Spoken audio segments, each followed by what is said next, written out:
The title of Elise's speech is High-Low. Fellow Toastmasters and guests, Elise Lonsdale. Aussie, Aussie, Aussie! Oi, oi, oi! Why does that work? Who wrote that? The Brains Trust probably did. Minus the brains. It works, ladies and gentlemen, fellow Toastmasters and guests, because it's loud.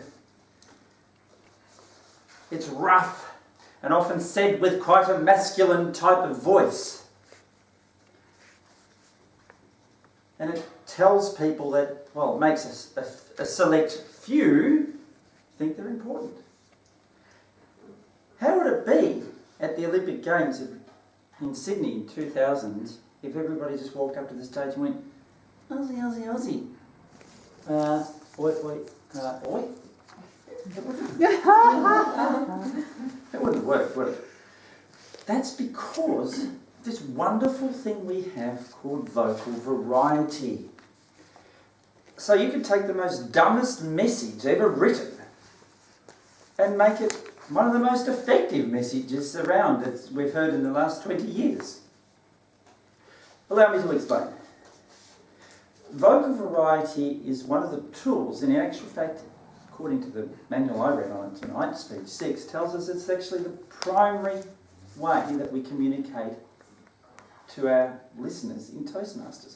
Sure, we've got body language, and Astate's really cool at that, and Kylie's really good at her speech and intonations and inflections. But it's the vocal variety and the way it comes across from me to you that's the key.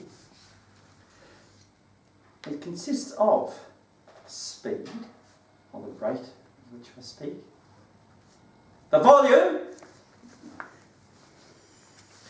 the pitch, the inflection, and the expression. Let me explain. If people speak too fast, it's difficult for the receiving brain to comprehend the message. I'm just going to talk quickly like that. I can get terms and conditions out there so quickly you don't even know what you're signing up for. At the end of each ad advertising politics in Australia, they have an announcement that is so quick you don't even know who they're talking about, and they're basically saying that, you know, this ad is spoken by so-and-so and it's a representative of the Liberal Party or the Labor Party or whoever, and it's basically the necessaries that you have to put in there to satisfy the law. So, does anyone ever listen to it? Well, no. But if you speak slower, it gives your listeners a chance to digest what you've said. You've got about 80 muscles here in your face that have the ability to move your mouth and your facial expressions much easier if we speak slower. And of course, ladies and gentlemen, we can use the pause for effect. Far easier. Volume.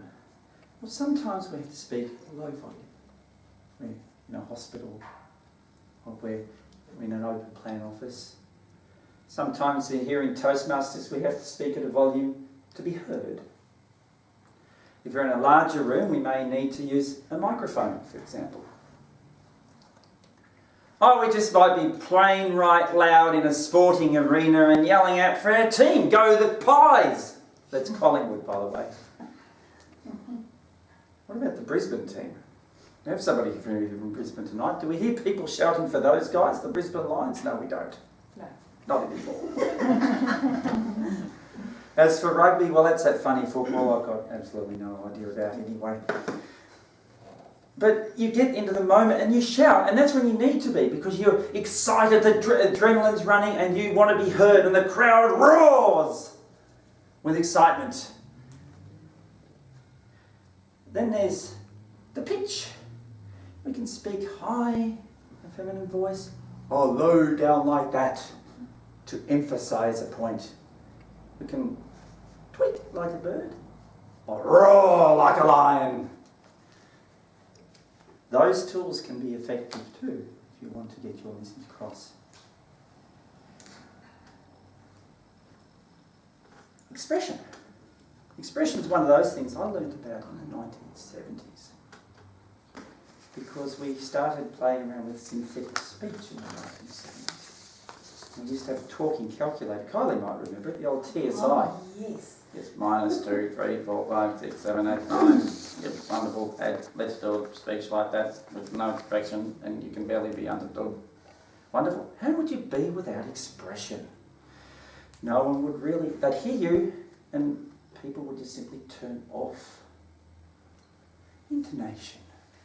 It's nice to put a nice inflection on your voice and say things with love.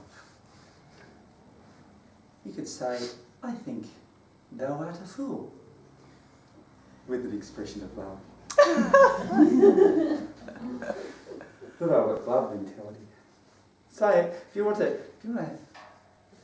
initiate a phone call that's difficult, just do it with a smile in your voice and you can get away with anything. I like playing around with voices, doing accents, having a lot of fun.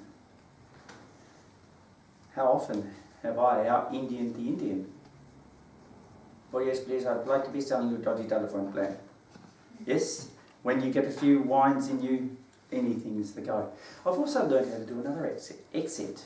That's the Kiwi accent. Right. There's 2 accents in Kiwi, and I won't do the other one for fear of offending anybody. Okay, bro? So with your voice, you can get very powerful. You can really, together with body language, I encourage you to speak slowly, loudly when necessary, softly when necessary. Vary the pitch. Play about with expression. Because speech 6 is one of those 3 important speeches that Kylie often talks about in the big part of your communications manual. And use those 3 tools wisely. It will open you up to a wonderful Toastmasters journey. Madam Toastmaster.